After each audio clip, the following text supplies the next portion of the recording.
perfecto. Muy buenos días a todos. ¿Cómo están? Acá con nosotros. Muy bien, mucho gusto. Bueno, teníamos una panelista invitada, pero amaneció sin voz. Nuestra compañera de panel. Entonces, bueno, vamos a adelantar el panel entre nosotros. Voy a volver de pronto Luis Eduardo, te perdí, listo, ya te tenemos en pantalla. Bueno, buenos días de nuevo a Luis Eduardo y a Eduardo. Este panel con el que queremos dar cierre a estos 2 días de webinar, lo vamos a enfocar en todos los desafíos y oportunidades de financiamiento en las energías renovables. Y lo queremos ver principalmente desde 2 perspectivas, pues un poco más lo que es el autoconsumo, la generación distribuida, la autogeneración, y lo que ya es también la generación a gran escala. Entonces, muchas gracias por acompañarnos. Yo quisiera darles la palabra para que por favor cada uno de ustedes se presente. Si quieres, Luis Eduardo, iniciamos contigo. Muchas gracias, Juanita. Yo soy Luis Eduardo Leiva. Actualmente me desempeño como gerente general de Conexión Energética, una filial de la Bolsa Mercantil de Colombia. Lo que hace esta compañía es promover un mecanismo de comercialización de energía estandarizado, como los que definió la CREC en la resolución 114 de 2018. Tengo una experiencia de estar cercano al mercado eléctrico por más de 26 años, con la oportunidad de haber trabajado en compañías como Codensa y Engesa y Ecopetrol. Y nada, aquí con la mayor apertura y con muchísimo gusto, y muchísimas gracias, Juanita, por esta invitación. Gracias, Luis Eduardo. Eduardo, cuéntanos acerca de ti. Gracias, Juanita. Pues mi nombre es Eduardo Espina, yo soy CEO y cofundador de Unergy, también cofundador de Solenium. En Unergy lo que hacemos es facilitar el acceso a que pequeños inversionistas y grandes inversionistas puedan entrar en proyectos de energía solar. Entonces creamos una plataforma para que personas puedan invertir desde pequeñas fracciones en mini granjas solares, que son proyectos de generación distribuida. Hoy hemos fondeado más de 40 proyectos con más de $20 millones y más de 2.500 pequeños inversionistas y 6 inversionistas institucionales. Para mí es un gusto estar acá con ustedes, un gusto conocerte, Luis Eduardo, y pues muy interesado de esta conversación de financiación. Muchas gracias. Bueno, yo quiero dar como un contexto general. Hemos hecho desde ayer hicimos como todo, pues un barrido de la ley 1715, sus objetivos, los propósitos. También hoy hicimos como una jornada ya más enfocada en permisos, en retos sociales, y bueno, ahora creo que el tema de financiamiento siempre es un tema interesante y clave de abordar, porque aunque decimos que tenemos éxito en atracción de inversión, y que hay muchas fuentes de financiación para la transición energética y pues la incorporación de las renovables, lo cierto es que uno a veces ya se acerca a la realidad y de pronto, aunque hay unos fondos disponibles, privados, públicos, banca, para financiación de proyectos, pues hay cosas que se nos presentan y que pues obviamente son una barrera, ¿no? Para de pronto instalar proyectos de energía renovable a la velocidad que uno quisiera. Primero, quisiera como enfocarlo con Eduardo desde la perspectiva de lo que ustedes realizan en el tema de cuáles son como esos criterios que tienen en cuenta los inversionistas o los prestamistas para la financiación de los proyectos de autogeneración y de generación distribuida con energías renovables en Colombia. ¿Cuál ha sido un poco esa experiencia? ¿Estamos en un buen momento? ¿Hemos avanzado? ¿Qué nos falta por avanzar en este tema? Sí, mira, Juanita, yo quisiera agregar con lo que acabas de decir.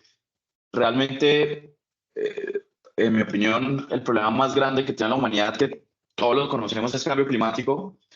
Y ahí abajo está financiación para cambio climático. O sea, si tuviéramos el fondeo o la liquidez necesaria para cambiar toda nuestra movilidad a movilidad eléctrica, todas las casas a paneles solares, pues hoy estaríamos resolviendo ese problema, que es que la temperatura global suba más de 1.5 grados. En ese sentido, lo que veo es que realmente países emergentes tienen una dificultad más grande de liquidez para financiamiento. Entonces, Colombia es un país emergente, Latinoamérica en general, África, Asia, pues comienzan a ser países que generan mayor riesgo de cara a los que quieran invertir cuando hablamos de financiación global.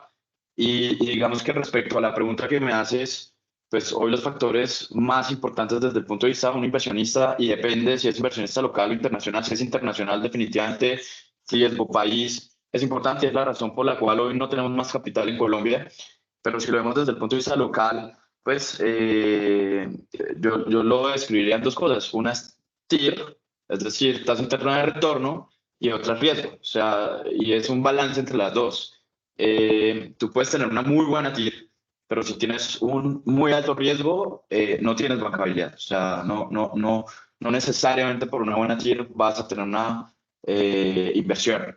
Ahora, puedes tener una TIR que no es tan buena, pero tienes un riesgo demasiado bajo y puedes tener financiación. Entonces ahí hay que entender ese balance TIR versus riesgo, y cuando hablamos de riesgo, específicamente en autogeneración y generación distribuida, que se puede llevar a gran escala también, hablamos de tres cosas. Uno, off-taker, el comprador de energía. El comprador de energía debe ser un comprador que garantice o garantice los pagos en el largo plazo. Entonces un proyecto de energía solar tiene unos retornos que son de 6, 7, 8 años, dependiendo del modelo financiero que se haya hecho, y no es posible que el pagador, pues a los 3 años deja de pagarte. Entonces, ese riesgo es muy importante. Particularmente en autoconsumo hay una dificultad muy grande, y es que cuando tú tienes PPAs o contratos de largo plazo firmados, debes revisar el riesgo del pagador por cada pequeño proyecto. Entonces, cuando vas a buscar inversión o financiación, se dificulta un poco para los grandes entrar, porque tienen que revisar el riesgo de muchos pagadores, y eso a veces es una dificultad. Particularmente en generación distribuida hay una ventaja que creo que no tienen otros países. Por ejemplo, Brasil ha crecido demasiado en generación distribuida, y para darles un dato, Brasil tiene 10 gigas de generación distribuida que superan la generación centralizada, y la generación distribuida en Brasil, o las mini granjas que venden la energía a la red, pues tienen muchos off-takers. En Colombia hay una ventaja, y es que las mini granjas, tú puedes tener 10 miligramos con un solo taker, es decir, un solo pagador, y eso hace que la bancabilidad sea mucho más fácil, porque tienes que ver un solo riesgo, y además el pagador puede ser un comercializador de energía o un operador de red con muy buena garantía de pago. Entonces, riesgo off-taker o riesgo comprador, riesgo predio o el lugar, y eso existe tanto en autoconsumo como en generación distribuida.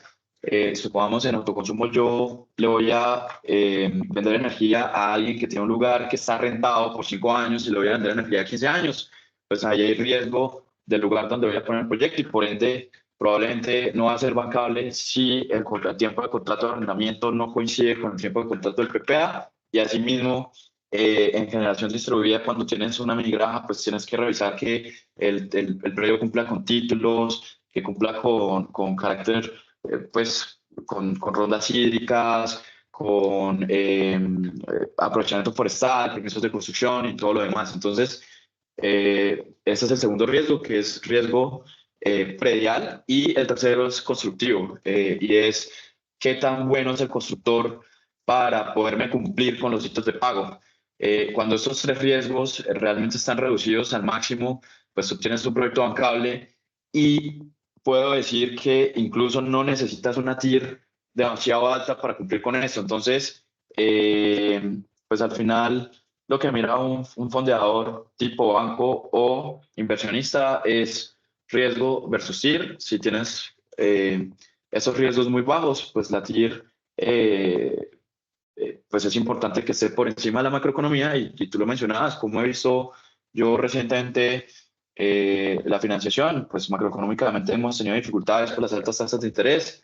Entonces las tarifas deben estar lo suficientemente altas para que tu TIR esté por encima de las tasas de interés, y eso también es una dificultad, porque digamos que yo firmo un contrato de largo plazo, la TIR debo subirla por encima de cómo está la macroeconomía, pero la macroeconomía suele tender a bajar las tasas de interés, y tengo que hacer un muy buen balance entre esas dos variables, ¿no?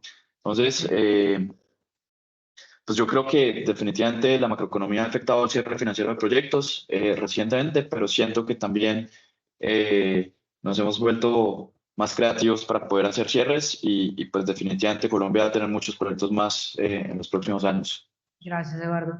Y has comentado un tema que me conecta muy bien con un tema que quiero también tratar con Luis, y es el tema de los PPAs, ¿no? Entonces, el PPA es como la palabra clave, uno de los temas claves en la bancabilidad de proyectos.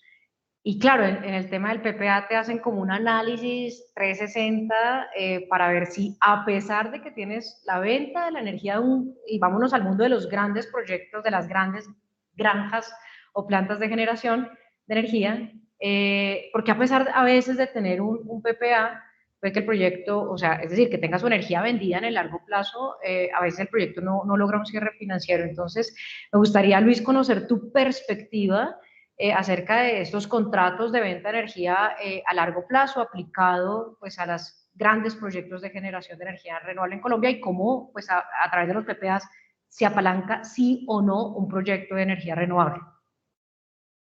Juanita, yo creo que el tema de los PPAs para granjas o grandes parques eólicos o solares es clave, definitivamente.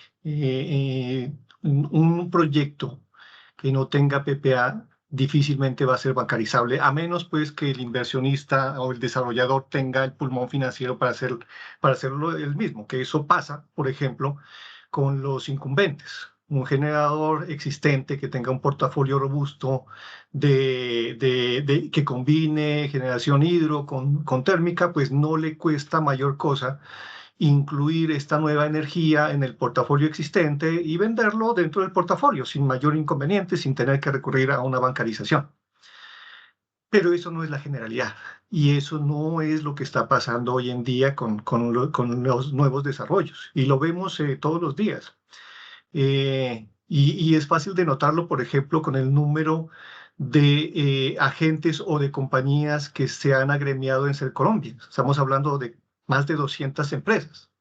No todos, obviamente, en este momento están ejecutando proyectos, pero todos tienen la intención de desarrollar proyectos y la gran mayoría de desarrollarlos para el sistema interconectado. Entonces, el tema del PPA para ellos se vuelve clave, pero implica unos riesgos adicionales a los que Eduardo mencionó. O sea, aparte del riesgo de contraparte, que es clave, es decir, a ti el banco no te va a prestar si tu off-taker pues no ofrece las garantías suficientes y necesarias.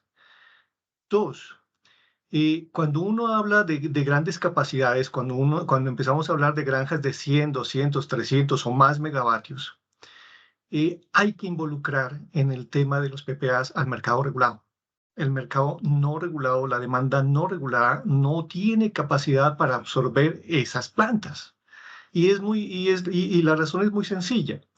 Mira que el mercado o la demanda no regulada, que es aproximadamente el 30% de la demanda nacional, es atendida actualmente en un 80% por 4 o 5 agentes, que son generadores comercializadores que atienden su demanda con su propia generación, es decir, ellos no compran energía. Entonces, allí claramente, si tú no involucras a la demanda del mercado regulado, va a ser muy difícil que estos proyectos grandes puedan tener PPAs. Y lo vemos, mira, el ejemplo más claro es el siguiente. Subasta de cargo del mes de febrero. Entonces, aproximadamente 30 proyectos solares resultaron adjudicados que suman una potencia instalada de más de 4 gigavatios. Esos 4 gigavatios, la gran mayoría de esos 4 gigavatios no tienen PPAs en este momento. Y esa es una dificultad mayor, no solamente para los desarrolladores, es una dificultad para el mercado y para el mismo gobierno. ¿Por qué? Porque sin los PPAs no está asegurada la entrada de esos 4 gigavatios que se necesitan, porque realmente los necesitamos. Inclusive, los análisis del mercado están diciendo que son 4 gigavatios que parece ser mucho, pero son insuficientes. Entonces hay que asegurar el tema del PPA. ¿Cuál es la dificultad para un desarrollador con una planta de gran capacidad?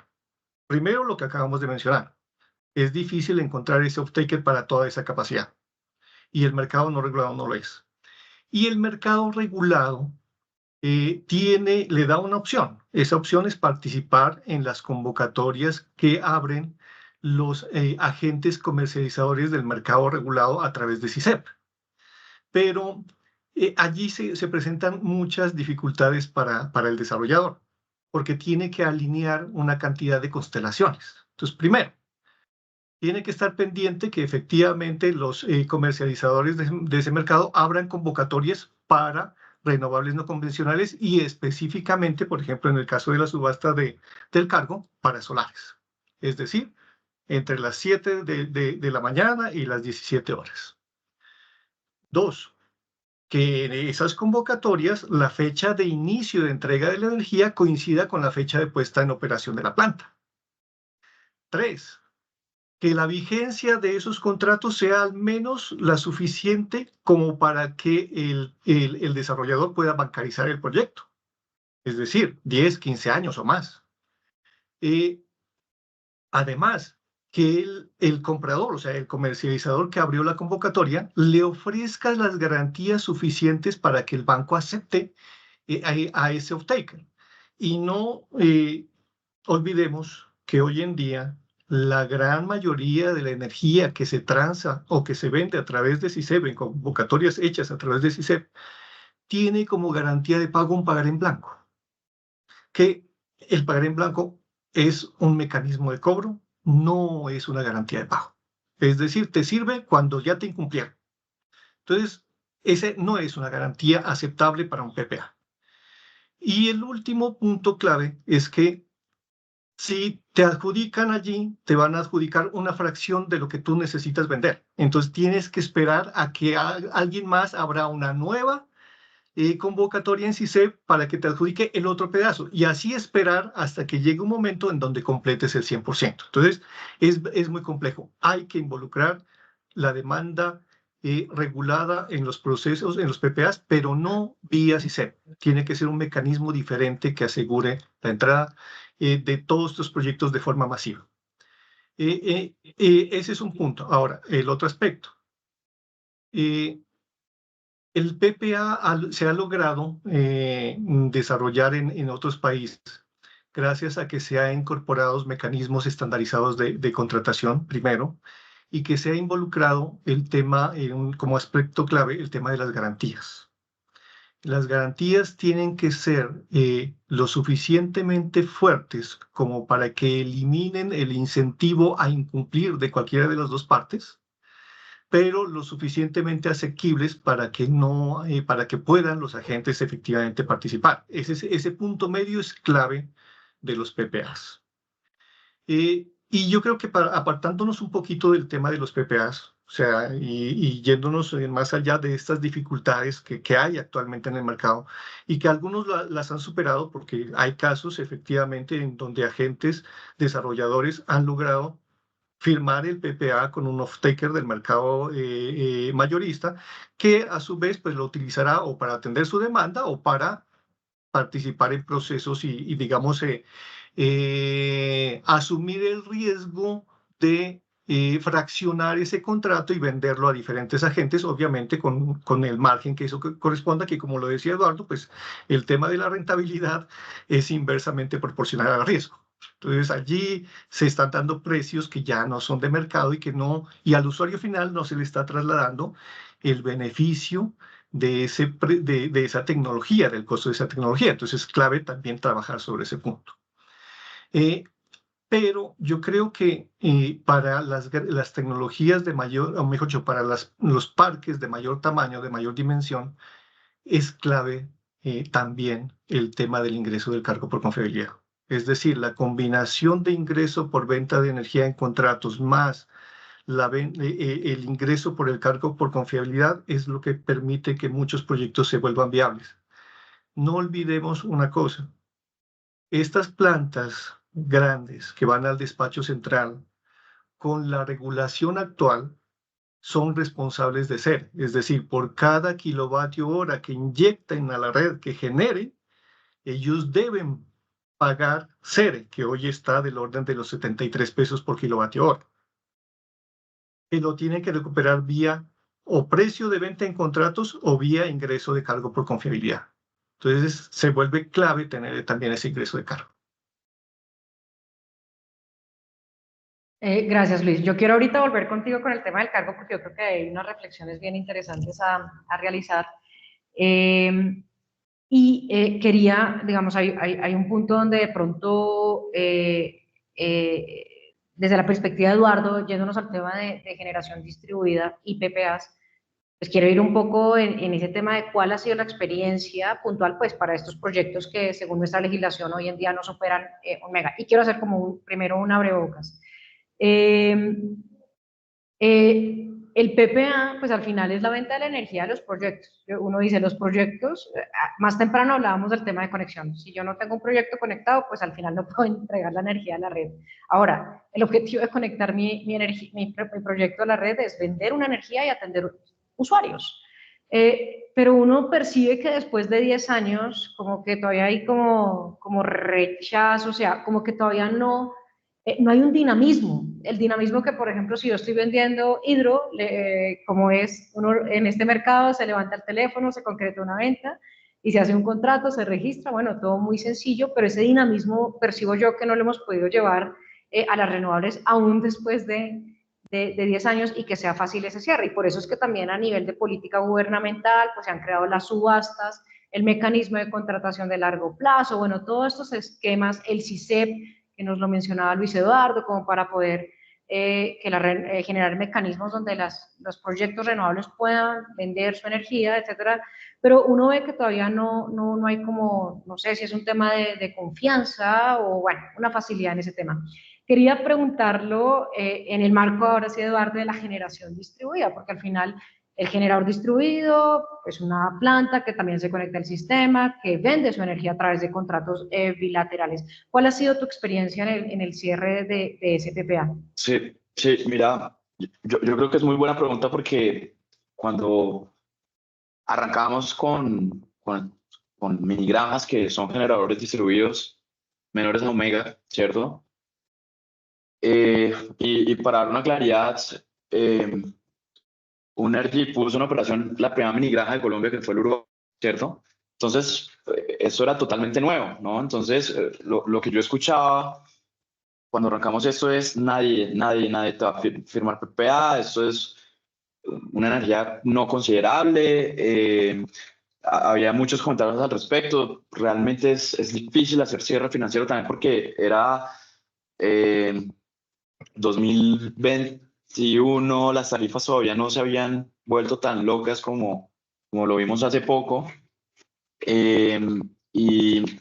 Pues yo lo que he visto en la realidad es todo lo contrario, es decir, y esto lo complemento con lo que decía Luis.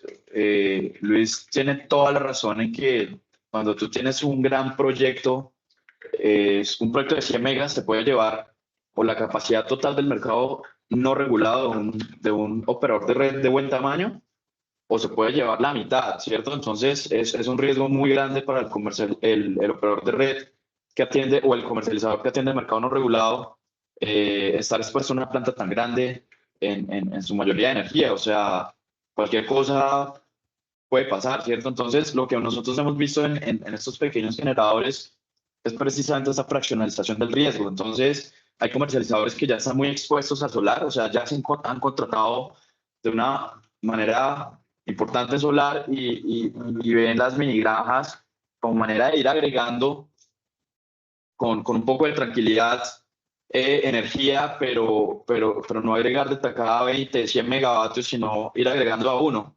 Entonces hay comercializadores que nos dicen, venga, yo prefiero ir haciendo como un contrato marco donde usted me agrega 1, 2, 3, 5, 10 y vamos creciendo y yo así voy agregando demanda y me voy acomodando. Eso especialmente para aquellos que quizás no tienen ese tamaño tan grande o que ya están muy expuestos a contrataciones de energía solar. Ahora, visto desde el punto de vista general, no solamente de generación distribuida, ha habido un miedo en el país y un miedo que yo entiendo como generador y es, se han hecho muchos contratos en el pasado que no se han cumplido por muchas razones y son razones que yo entiendo porque a veces en un momento dado el dólar se subió, las tasas de interés se subieron, las tasas de interés, perdón, los proyectos se movieron, se corrieron, han habido cambios regulatorios, entonces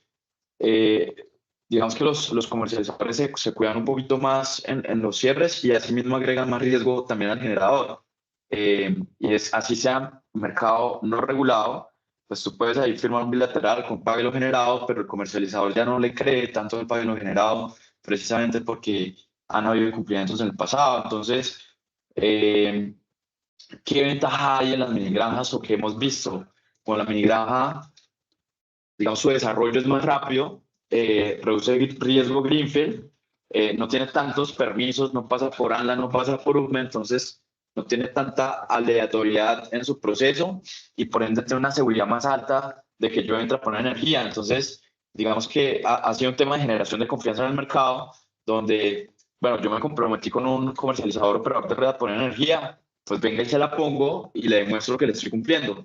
Y así mismo se comienza a flexibilizar y así mismo comienza a crecer que los comercializadores o operadores de red quieran comprar más energía de minigrajas. Yo, en principio, cuando arrancamos este mercado, de verdad que pensamos que iba a ser muy difícil vender energía de minigrajas. Precisamente estos 180, 200 megavatios hora mes, o sea, eso no es representativo para un comercializador o operador de red, pero luego comenzamos a ver intereses muy grandes que crecen cada vez más. Y creo que cada vez es, bueno, también creo que el mercado lo ha permitido, pues toda la locura que tuvimos de proyectos que no han entrado, pues cuando tú tienes un proyecto de generación distribuida que va a entrar en los próximos 6 meses, y que ya está en construcción, pues funciona. Hay algo adicional que debo mencionar con lo que mencionaba Luis, y es que es verdad, es muy raro que un desarrollador vaya y construya el proyecto sin tener un PPA firmado. En minigranjas por el tamaño, hemos visto que inversionistas se han animado y dicen, bueno, yo construyo unos activos mientras construyo el PPA, que son unos millones de dólares, y voy a construir 10, pero los otros 8 sí los firmo en PPA. Entonces los primeros 1 y 2 los uso como digamos, para darle tracción a que todo comience a andar a la firma del PPA. Y luego, mientras voy construyendo estos unos que no me representan tanto riesgo, pues firmo el PPA de los 10 y terminé con un PPA firmado por todo, pero dándole una seguridad más grande al comercializador del que voy a entrar. Entonces, ese tipo de negociaciones a nosotros nos han funcionado bastante bien y pues han tenido un éxito importante que cumplamos, ¿no? Cumplamos las fechas. Sí. Ok, Eduardo. O sea que a mí me parece algo muy, muy relevante que sí es un contraste con las grandes granjas y es que yo, pues de lo que acabas de decir es que el cierre financiero en el mundo de la generación distribuida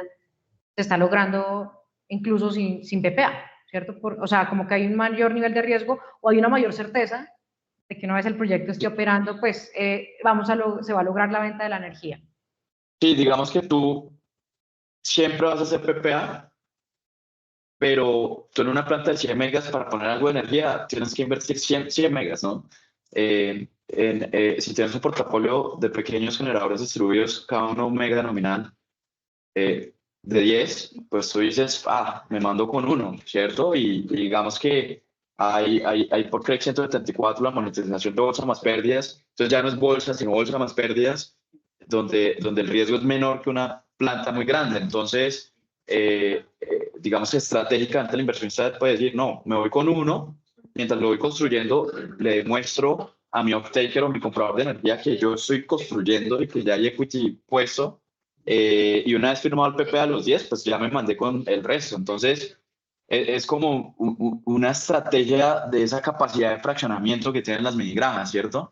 Pero definitivamente, incluso lo hemos combinado con granjas de gran escala. O sea, hay por ejemplo, empresas que tienen granjas de gran escala y nos buscan y nos dicen, venga, usted tiene una minigranja para yo poderle poner algo de energía para que mi comprador me crea. Y funciona bien. O sea, es interesante porque pues yo de una de 100 me voy a una, me voy con el capital, pongo energía y pues con eso atraiga un PPA de 100. Es algo como eso, sobre todo por lo que ha pasado antes de cumplimientos. Ok, gracias Eduardo. Y me parece ahí, nuevamente conectando entonces ahora con Luis en el tema del cargo por confiabilidad y obviamente el cierre financiero. Mientras veamos una cara de la moneda muy interesante con Eduardo, donde pues vemos cómo está el dinamismo de los PPAs y el cierre financiero en la generación distribuida, pues vemos el panorama que ya nos anticipabas un poco, Luis, en relación con las grandes granjas. El cargo por confiabilidad nos da el cierre financiero de los proyectos de energía renovable. Todas estas 4.000 megas están financiadas ya. Juanita, yo creo que antes de opinar sobre ese aspecto, yo creo que hay que aclarar un poquito, mejor dicho, aclarar, no, recordarle a los asistentes qué es el cargo por confiabilidad. El Por cargo por favor, sí. confiabilidad es un ingreso, mejor dicho, conceptualmente el cargo por confiabilidad lo creó el regulador con el propósito de incorporar nueva capacidad de generación al mercado y evitar que se den condiciones de escasez y que cuando alcancemos la condición de escasez los precios no se desbordan, es decir, que haya un tope del precio que se paga cuando estamos expuestos a la bolsa. Eh, ¿Cómo funciona el cargo? El cargo funciona con una asignación de obligaciones de energía firme que se hace en el caso de las plantas nuevas hasta por 20 años, ¿cierto? Que fue lo que sucedió en la subasta de febrero de este año. Es decir, todos estos 30 proyectos renovables solares que resultaron adjudicados, o todos no, la gran mayoría, porque ya había algunas plantas especiales, resultaron adjudicados con asignaciones de 20 años. Ahora, ¿qué es lo que le asignan a una planta de generación? Que eso es, digamos que es el punto clave. Lo que se le asigna es una obligación de energía firme sobre su energía firme para cargo por confiabilidad. Y la energía firme es la que puede entregar una planta de generación aún en condiciones de hidrología crítica. Y se calcula para las diferentes tecnologías de generación de forma diferente. Entonces, para las plantas térmicas, el cálculo de la energía firme es muy sencillo, es una fórmula que involucra la capacidad efectiva neta de la planta, su índice de indisponibilidad histórica forzada, y la disponibilidad de contratos de combustible. Entonces, eso te puede dar más o menos energía firme. Y entre otras, una planta térmica con esa energía firme que tiene, se puede ejecutar, se puede desarrollar una planta nueva solamente con el ingreso del cargo. Es decir, no necesita ingresos adicionales. ¿Qué pasa con la energía firme de plantas hidro y de eólicas y solares? Ya su cálculo no es una fórmula, es un modelo energético que involucra muchas variables y que te da un valor específico. Para el caso de la energía solar y la energía eólica, ese modelo energético castiga mucho la energía firme de esas plantas. Es decir, parte del hecho de que su energía no es volátil y por lo tanto no ofrece firmeza. Entonces, el ingreso que obtiene de cargo por confiabilidad que obtiene una planta de este tipo es muy pequeño con respecto a la dimensión de la inversión que tiene que hacer. Es decir, en conclusión, no es suficiente para ejecutar un proyecto desde cero. Entonces, allí es donde viene el tema de complementar los ingresos, que era lo que hablamos hace un momento con PPAs. Y lo estamos viendo en el mercado. Y ya hay varios ejemplos y los podemos mencionar inclusive porque son temas de carácter público. Tepuy, que es una granja solar que está ejecutando EPM, de propiedad de EPM, resultó adjudicada con obligaciones de energía firme en la subasta de febrero. Ellos en este momento no tienen problemas de PPA porque ya anteriormente habían participado en las subastas de largo plazo y resultaron adjudicados en la venta de energía en contratos. Entonces acá vinieron a complementar el ingreso. Ese es un tema pues, que hay que revisar. A eso me refería, por ejemplo, con la dificultad que hoy hay o con la certeza que hay sobre si van a entrar estos proyectos o no. por la siguiente razón. Tenemos proyectos solares cuyo ingreso de cargo por confiabilidad es pequeño porque está asociado a una energía firme que se les calcula a ellos. Ese ingreso es pequeño para el tamaño de la inversión. Ellos ya todos, de acuerdo con lo que publicó Exem, todos entregaron su garantía de fecha de puesta en operación de la planta. Es decir, todos están garantizando que van a cumplir.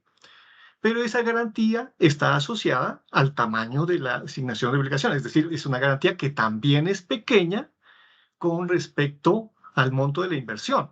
Entonces, ¿qué tengo yo? Tengo una obligación que es pequeña, pero una inversión muy grande que tengo que hacer.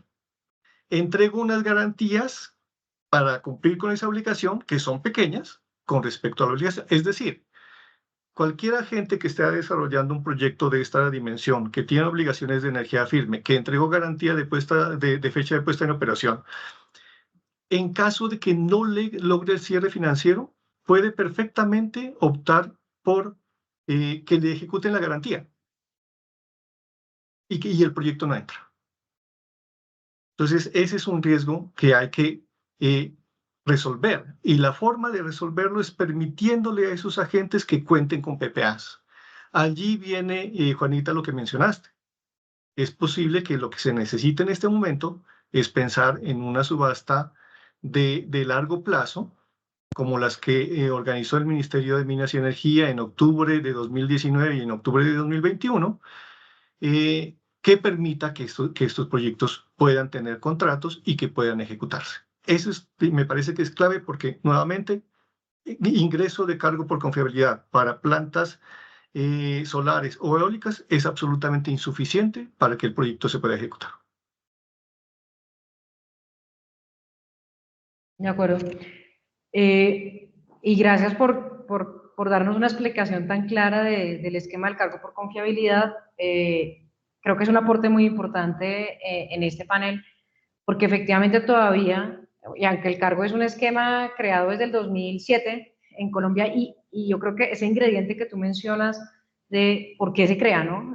Fue para apalancar la inversión también. O sea, el cargo aparece para motivar, o sea, generar un ingreso adicional a las plantas con la intención de que se construyeran.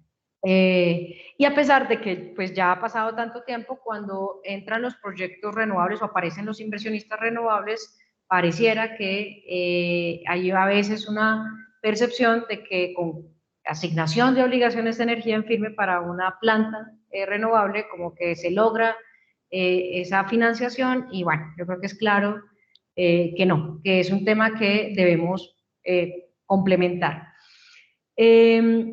Ahora, en el tema de, y este enfoque que también, digamos, se ha planteado acá en el panel, el tema de garantías, ¿no? Porque al final, pues yo creo que las experiencias de lo que han sido las subastas de cargo o de mecanismo de contratación de largo plazo para los proyectos renovables, pues vemos que al final son muy, o sea, más bien la tasa de mortandad es muy alta, porque al final, pues son esquemas que pues si no se logra la fecha de puesta en operación de los proyectos, pues como dice Luis Eduardo, lo castigan a uno con la ejecución de la garantía, y pues es un riesgo que ya el inversionista está asumiendo desde el principio. Uno de los mecanismos que de pronto se ha traído como para intentar de pronto mitigar eso es el tema del PPA, bueno, como es nuestro mercado financiero. Pero eso resulta contradictorio porque al final, pues si lo que queremos es incorporar las energías renovables, si seguimos pues manejando un esquema netamente financiero donde al final, si la planta no entra en una fecha, pero la puedo suplir con otra fuente, probablemente esa fuente no va a ser considerada pues bajo nuestra legislación una fuente no convencional de energía renovable. Y eso es un poco lo que lo que hemos visto desde la perspectiva del comprador, de los comercializadores, el mecanismo que se está implementando para cubrir ese riesgo. Te dicen, yo te suscribo un PPA de energía renovable, pero bueno, tranquilo, que si al final en el 2025 no estás en operación, a mí lo que me importa es que me suministres una energía. No sé si Luis Eduardo ahí tengas como algún complemento respecto de esa visión. Ese tema es muy complicado y es de construcción del mercado como tal. O sea, pensar que nos vamos a salir de contratos financieros en el mercado mayorista a pasar a contratos físicos es muy complicado. Eso uno. Y dos, eh, los contratos pague lo generado a nivel de mercado mayorista creo que no funciona por dos razones. Primero, porque nuevamente, mercado regulado. La regulación es expresa en que en ese mercado los pague lo generado no caben. ¿Sí? O sea, eso es clarísimo. O sea, se necesitaría un cambio regulatorio. Y dos, el pague lo generado puede traerte ciertos beneficios, pero que en algún momento se vuelven inciertos. Es más fácil cuando tú firmas un pago y lo generado sobre una planta que ya está construida, por ejemplo, una PCH. Entonces tú ya tienes historia de funcionamiento, de operación, y sabes que la planta entró. Y puedes decir, no, como la planta entró y hay una historia construida de efectivamente cuánto genera en los diferentes momentos del año, pues como comprador, asumir el riesgo de firmar un contrato, pague lo generado, es menor. Pero cuando tú vas a firmar un pague lo generado con un proyecto que se va a ejecutar, no sabes ni el comportamiento real de la entrega de la energía, ni sabes si el proyecto va a entrar o no. Es decir, no sabes si vas a tener energía. Entonces es un tema complicado. O sea, esas dos cosas hay que saberlas unir. Para mí, el punto clave, y yo creo que Eduardo inclusive lo mencionó, eh, es cómo aseguramos que los proyectos entren. Y eso no es mediante la entrega de una garantía, ojo, porque tú puedes poner la garantía del tamaño que tú quieras, pero si el desarrollador del proyecto no consigue la licencia, pues el proyecto no se hace. Entonces aquí nosotros necesitamos la intervención del Estado para que facilite que los proyectos efectivamente se ejecuten. Mira el siguiente, yo creo que este ejemplo es clarísimo de lo que está sucediendo en Colombia en lo que tiene que ver con las dificultades para hacer un proyecto. Colombia, y esto no es un análisis mío, esto es una conclusión que hizo hace mucho tiempo en una presentación mi gerente de desarrollo de proyectos de ISA. Él decía, miren, si nosotros en Colombia no incluimos en nuestro análisis de capacidad solar o eólica a La Guajira, somos un país promedio. O sea, nuestros recursos eólicos y solares sin La Guajira son muy promedio. Cuando incorporamos a La Guajira es que somos fuera de serie, especialmente eólico. Pero ¿qué sucede? Nuevamente, subasta de febrero de este año de cargo por confiabilidad. ¿Cuántos proyectos de La Guajira resultaron adjudicados? Ninguno. Es decir, el desarrollador perdió la esperanza de que pueda ejecutar proyectos en La Guajira. Eso es espantoso. O sea, esa conclusión es terrible. Entonces, ¿y qué necesitamos? Necesitamos mayor participación del Estado, acompañamiento del Estado para que los proyectos que se puedan hacer. Este no es un tema de garantías. Es más, tú puedes pedirle una garantía por el 100% de la energía de 15 años a un vendedor, si es que te la consigue y te la entrega, que lo más seguro es que no exista esa garantía, ¿ok? Pero eso tampoco te garantiza que el proyecto entre. Entonces, ese es un tema clave, el acompañamiento del Estado para lograr que los proyectos efectivamente se ejecuten y que no nos quedemos nuevamente en contratos solamente financieros. De acuerdo, de acuerdo. Eduardo, en el tema de, no sé, ahora voy a cambiar un poquito de chip, en el tema de autogeneración, ¿no? Nosotros acá hablamos de PPA, pero pues obviamente sí hay que hacer una distinción. El PPA típico de lo que hablamos ya pues, en materia de generación y el que es el de la autogeneración, pues el que hemos estado hablando de generación, pues es un PPA de venta de energía a largo plazo para pues apalancar la financiación del proyecto, pero el PPA de autogeneración pues es donde yo siempre lo defino, es como una mezcla entre un EPC, una UIM y un suministro de energía, porque pues se asume por parte de quien desarrolla esos proyectos y los construye y los opera, pues un rol diferente. En estos PPAs de autogeneración, yo quisiera que nos compartieras un poco, pues, bueno, cuál ha sido como la experiencia en temas de financiación. O sea, ¿la banca realmente ya entiende, comprende estas estructuras, el project finance, digamos, esto, o seguimos como con mecanismos tradicionales de financiación? Quiero como que nos compartas un poco esa percepción. Sí, sí, a ver, el PPA de autogeneración, eh, pues normalmente trae inversionistas tipo equity que ponen capital y pues a veces apalancado, pero directamente por el corporativo, no directamente por el proyecto, hablando de Project Finance. Y realmente yo siento que es un reto muy grande traer Project Finance en autogeneración. Eh, pero es un reto en donde entiendo a los bancos, o sea, creo que digamos que entender tantos riesgos, porque digamos al final en autogeneración hay muy pocos proyectos en el país que tengan una capacidad de un tamaño importante, con un off-taker de un tamaño importante. Pues podemos hablar de un PP de autogeneración de Ecopetrol, eso es como en gran escala, o sea, no hay tanta diferencia, pero cuando hablamos de 30 PPAs de 50, 100, 300, 1 mega cada uno, o sea, en toda la diversidad, pues es muy difícil para un banco analizar el riesgo de cada uno y hacer como un promedio de riesgo, ¿cierto? Entonces, hoy hay un reto importante y yo creo que agregando un poco a lo que Luis decía, que es diferente, pero tiene también que ver, yo creo que se puede lograr Project Finance sobre proyectos que tengan track record. Entonces tú armaste un portafolio de 30 proyectos, el portafolio ya tiene un valor de 5 o 10 millones de dólares, eh, tiene un track record de pago, tiene un track record de funcionamiento, de producción específica, entonces tú ya le reduces todo el riesgo al banco de revisar tantas cosas para 30 proyectos y pues puedes levantar un Project Finance. Yo creo que sigue siendo un reto y pues lo que sucede en Colombia es que normalmente la financiación para autogeneración suele ser tipo leasing o corporativa.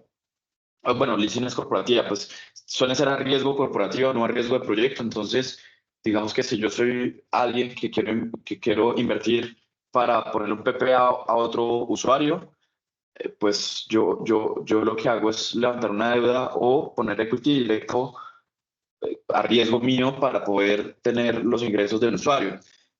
Y luego de todo eso, puedo armar un paquete para levantar un Project Finance, pero es difícil, o sea, no he visto un Project Finance que salga como de 30 proyectos que no se han construido de autogeneración, que tengan 30 PPAs y que se haga. Ahora, sé que hay empresas en Colombia que han tenido éxito en involucrar como incluso proyectos de gran escala y autogeneración juntos y lograr Project Finance y hacer una diversificación ahí de riesgo, pero realmente creo que está difícil. Ahora, si vamos a generación distribuida de migrajas, la ventaja del off-taker cambia todo y pues te puedo decir que hoy nosotros hemos logrado la aprobación con banca local. No conozco otro PPA, otro Project Finance en minigranjas, pero hemos logrado ya la aprobación de un PPA para un paquete de 12 minigranjas, perdón, un PPA, no, un Project Finance para un paquete de 12 minigranjas que pasó por comité de crédito aprobado tal, y es riesgo, o sea, va directamente a un vehículo de inversión y pues la garantía es el equity puesto para la construcción de las minigranjas. Entonces, creo que minigranjas es más fácil, en autoconsumo todavía es un reto. A veces se combina el autoconsumo con minigranjas o granjas de gran escala para resolver ese reto, o a veces se presentan paquetes ya con track record y reducción de riesgo para que el banco no tenga que ver tantos riesgos. Entonces, para mí el reto más grande es ver tantas cosas para poder juntar un volumen que sea relevante para un Project Finance. Okay. Yo creo que un poco lo que hemos Ah, conversado acá es, ok, la y financiación parece Juanita, algo como, perdón, dime, no, es que dale, quería allí dale. aprovechar y tomarme la palabra para complementar lo que acaba de mencionar Eduardo, y es lo Sí. siguiente. Yo creo que en temas de financiación, y en Colombia lo hay, y hay que pensar que la financiación no solamente es bancaria, también hay financiación no Claro. bancaria. Y en ese aspecto, pues solamente mencionar que la Bolsa Mercantil de Colombia, a través de sus mercados, ofrece la posibilidad de que quien requiera financiación, no solamente para temas de desarrollo de estos proyectos, sino en general, acuda a los mecanismos de la bolsa mercantil y logre financiación no bancaria. Eso funciona muy bien, por ejemplo, para temas de venta o suministro de productos y servicios al Estado, pero también puede funcionar para cualquier otro tipo de bien o servicio, independientemente de quién sea el comprador o el vendedor. Y el tema de energía también está dentro de ese alcance, especialmente por una razón, que la bolsa mercantil es la única bolsa de productos en Colombia. Y la energía eléctrica es un commodity y es un producto. Y también goza de que en caso de que alguien lo requiera pueda y recurrir a la bolsa mercantil para obtener esa financiación no bancaria. Discúlpenme allí Buenísimo. No, la no, cuña. no. Yo la verdad no lo sabía y está buenísimo la cuña. Quería conectar con eso, es que Luisa me adelantó. No, mentira, perfecto tu intervención, porque precisamente quería mencionar que uno habla de estos temas y los enfocos uno mucho siempre como en la banca o sí, bueno, el sector financiero, los fondos, pero al final pues la regulación sí nos ofrece unos mecanismos complementarios que están en desarrollo, hay algunos ya en ejecución. Y bueno, creo que, no, Luis, no sé si Luis en ese marco quieras complementar algo ahí sobre, sí, cómo opera ese mecanismo complementario que tienes desde Conexión Energética. No, mira, para mencionar, en términos generales, el mecanismo funciona de la siguiente manera. Y les decía, la bolsa mercantil funciona hace mucho tiempo. Es muy común cuando se abren procesos que a través de las plataformas de la bolsa mercantil, en donde el comprador es el Estado, por decir algo, necesita el suministro, un ejemplo que lo utiliza mucho la bolsa mercantil. El comprador es el ejército colombiano y necesita el suministro, no sé, de 100.000 botas. Entonces, alguien se gana en el proceso, se gana ese contrato, pero resulta que no tiene el capital para fabricar las 100.000 botas o para importarlas o para suministrarlas.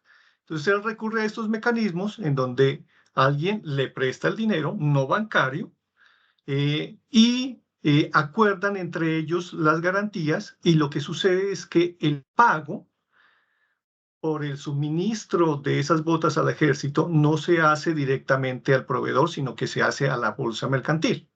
La bolsa mercantil recauda y le gira al financiador.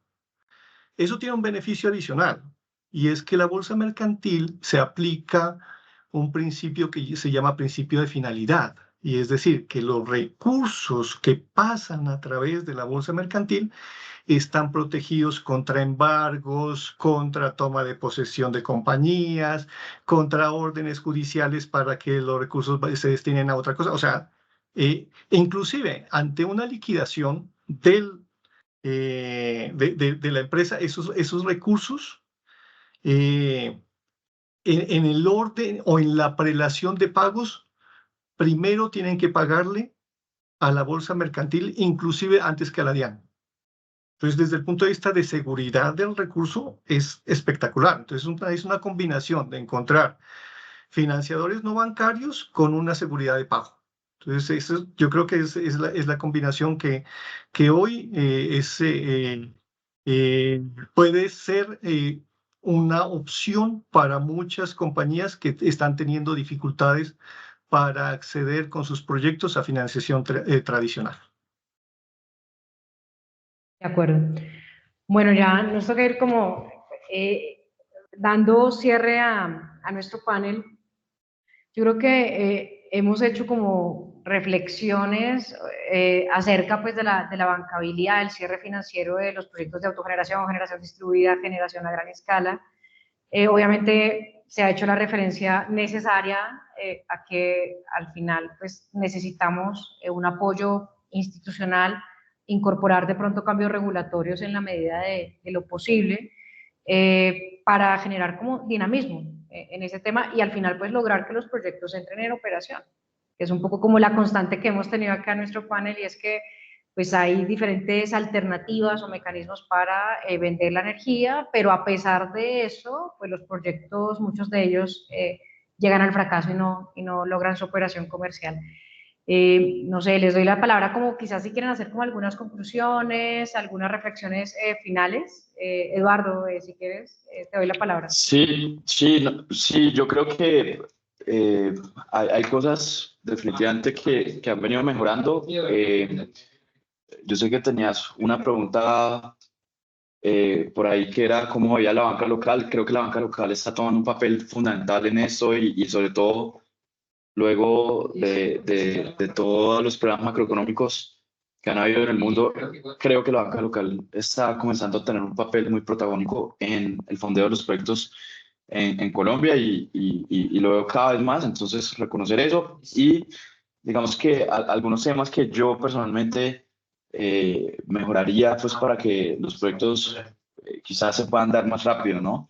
Luis mencionaba que no se trata solo de garantías y yo estoy totalmente de acuerdo. O sea, yo creo que, por ejemplo, hoy no tenemos reglas claras con lo que son las CAR. O sea, uno va a un proyecto en cada departamento y las alcaldías y CAR tienen como de verdad que no tienen reglas claras, entonces uno no sabe, no tiene ni cómo reclamar. Y creo que eso debería tener como una estandarización de país. Algunas tienen unas cosas, otras, y de verdad que ni siquiera tenés cómo reclamar.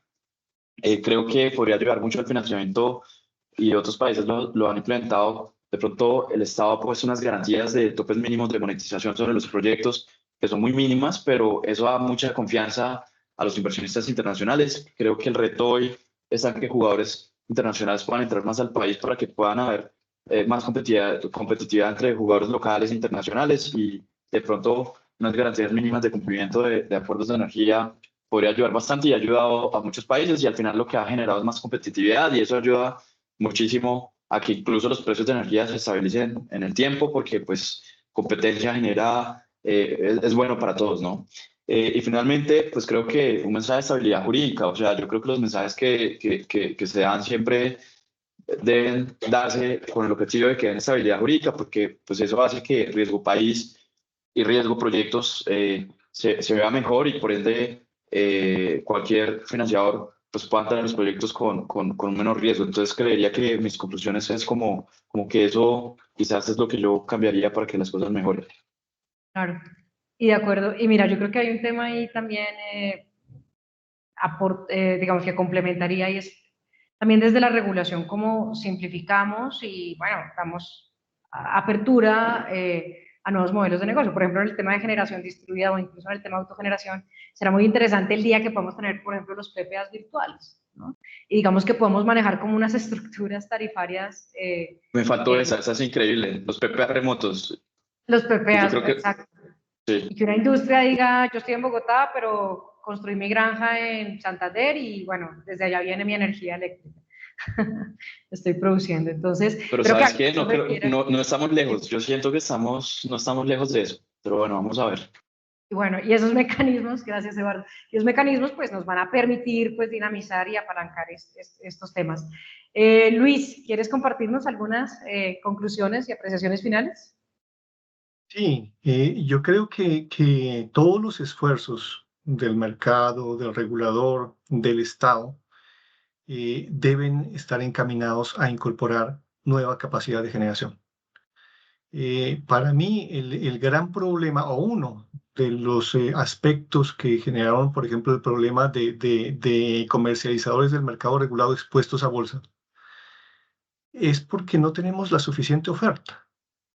Entonces, no podemos exigirle a los generadores que vendan en contratos sí o sí, porque no todos tienen un precio competitivo y la regulación hoy tampoco permite que el comercializador compre a cualquier precio.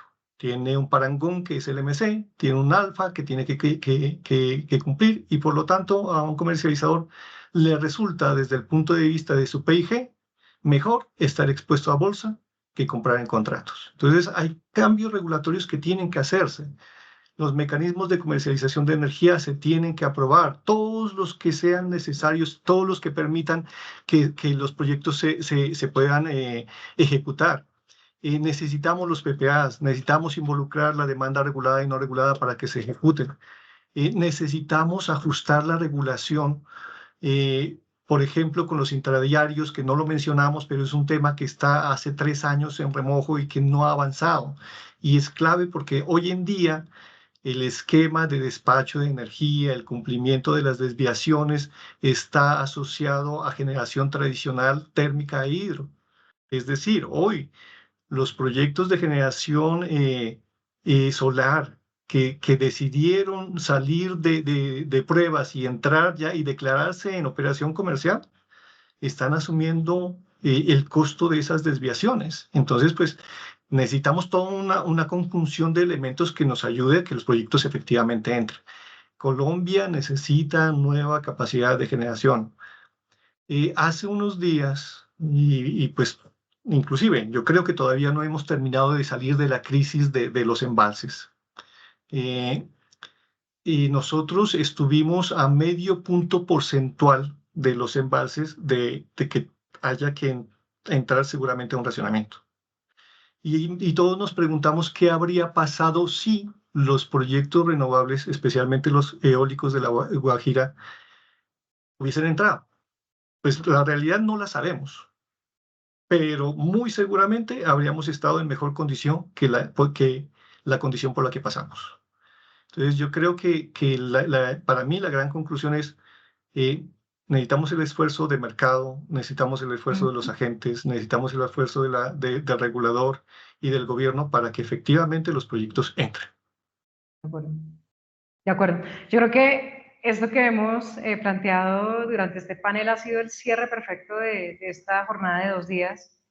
Creo que, en efecto, pues hace 10 años generamos como toda o se dieron las primeras, o se dieron los cimientos, ¿no? Para toda una política pública de promoción de las renovables. Eso yo lo denomino como esa regulación primaria, pero ahora ya nos toca ir como una regulación de transición, o de transición no, sino ya también una definitiva, donde tenemos que dar ese paso grande, adelante, desde muchas perspectivas, que es todo lo que hemos analizado en estos 2 días: perspectiva institucional, señales de política pública, regulación o desregulación, y bueno, pues actuar articuladamente como todos los actores, ¿no? Comunidades, social, territorio, banca, sector privado, público, por supuesto, pues para, obviamente, lograr el objetivo, y es que incorporemos las energías renovables tanto a nivel de autoconsumo y de generación en Colombia para lograr avanzar, ¿no?, en nuestra transición energética. Entonces, Luis y Eduardo, pues muchas gracias por habernos acompañado en este panel final. A quienes nos acompañaron hasta pasadas las 12:30, pues muchas gracias. Estaremos compartiendo reflexiones y unas memorias que trabajaremos desde Estudio Legal Hernández como para compilar toda esta información que hemos tenido el honor de escuchar durante estos 2 días. Entonces, muchas gracias a los participantes, y también he tomado nota de las preguntas para pues, darles respuesta mediante algún mecanismo. Muchas gracias a los asistentes, y Luis y Eduardo, muchas gracias por acompañarnos en este panel de cierre. Gracias a ti, Juanita, por la Juanita. invitación. Luis. Vale. Listo. Muchas Chao y gracias a ustedes. gracias. Que estén bien. Hasta luego.